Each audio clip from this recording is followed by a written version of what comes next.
18 license ng Daniel Defense. Ito hindi na pala tatanggalin. So ito siya guys. So guys, wala na to may kumuha na ibang store.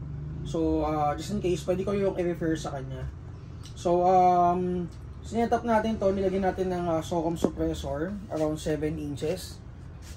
Ito teka M600 na flashlight. So hindi pa final yan, pinalagay ko lang para makita nyo and para matest na namin yung unit. Actually may PEC pa dito dapat, pero hinihintay namin yung green laser. So dalawa kasi yung unPEC, green laser and red laser. So parehas na may flashlight yun and IR. So yung grip kasama na talaga ng unit.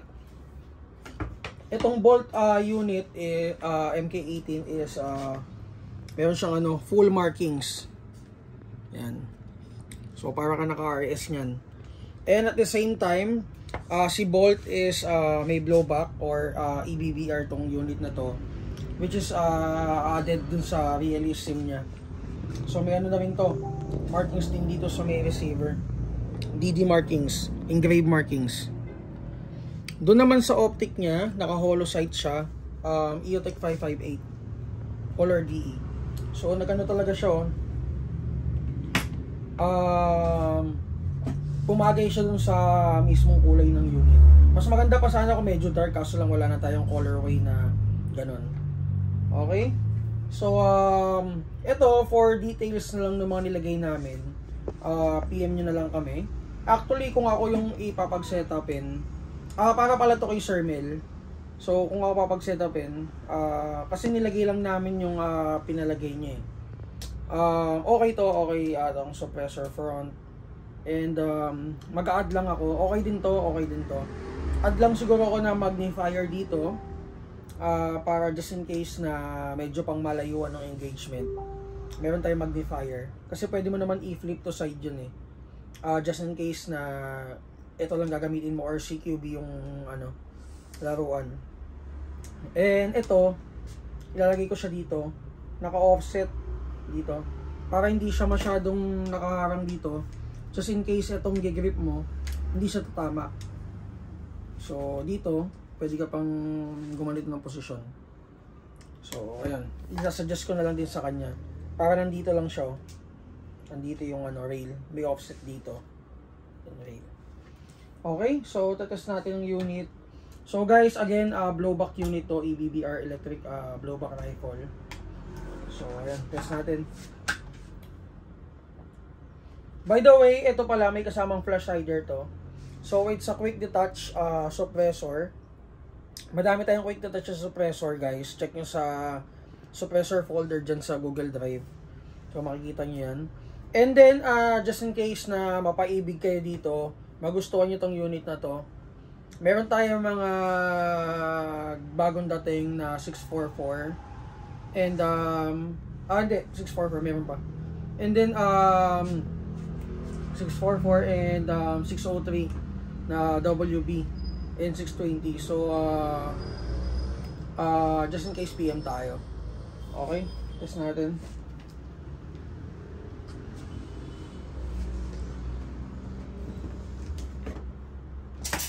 Ang kasama pala ni Bolt na stock magazine is a 300 rounder camo type magazine.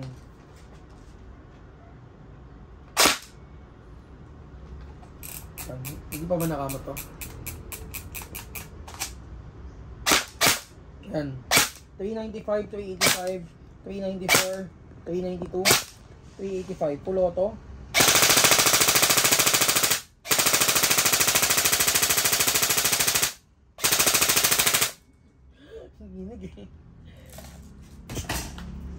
Okay, so yun guys. And ano pala, yung pag-usapan din pala natin in terms of upgrade, hindi siya recommended na i-upgrade more than 500 FPS. Kasi nga, we have to understand na ito, may blowback kit dun sa likod. So, syempre makakapigil din dun sa paglakas or baka mag-cost din ng sira ng blowback kit mismo. So, yun. So, sobrang stress na yun guys pagka ganun. Okay, so yun, for the upgrade, siguro recommend namin up until 480 FPS, okay, sa ganito. Kumbaga kung pipili kayo or magugustuhan niyo yung unit na to, isipin niyo muna ano ba yung, para saan ba yung unit. I mean, saan mo ba ilalaro, ganon, mas okay ba sa realistic or okay sa high FPS, mga ganon, mga ganong mga ganong ano, mga pwedeng mga isipin mo. So bago mo to kunin, kasi nga hindi talaga siya pang high FPS. Okay, so yun, ito habol din pala natin. So again, thank you kay Sir Mel. I think ipapang collection niya to, itong unit na to. So ang ganda, ganda. Kaso lang wala na nga, yun na nga, wala na nga. Pero ano tayo, sa ENC madami. Okay, so ito naman is G17 Gen 5. Ito habol lang natin kasi i-out na namin. And makikita nyo to sa Google Drive natin guys, clearance folder. G17 Gen 5 ng ENC. Dalawang kulay ang meron, isang brown and isang color black. So ito siya. Okay, so kasama sa box may grip extender. Ito, grip extender. Okay, so ito pala. So sa mga box ng mga units guys, kagabi kasi may dalawa ng tanong. Ito rin natanong din to. Ito guys, wala to. So wala yan. So usually kasi katulad niyan dito tayo sa Pilipinas, pag nag-review sa ibang bansa, usually sponsored. What do I mean by sponsored? Minsan, yung hindi naman kasama talaga, nasasama. For example, ang request ni ganito is sama mo si ganito, dalawang magazine, dalawang battery, ganito, ganyan.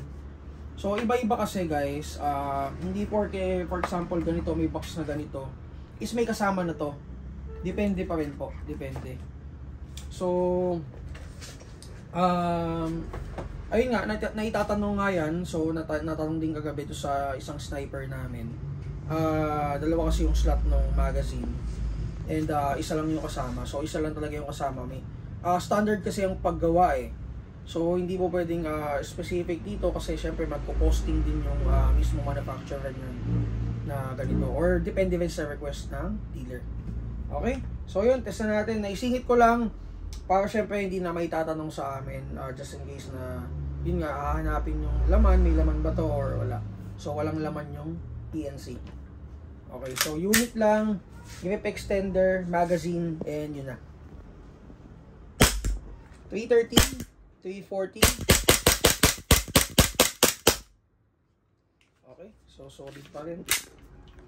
Okay, so yun guys, good morning pala sa lahat. Nakalimutan ko bumati kanina.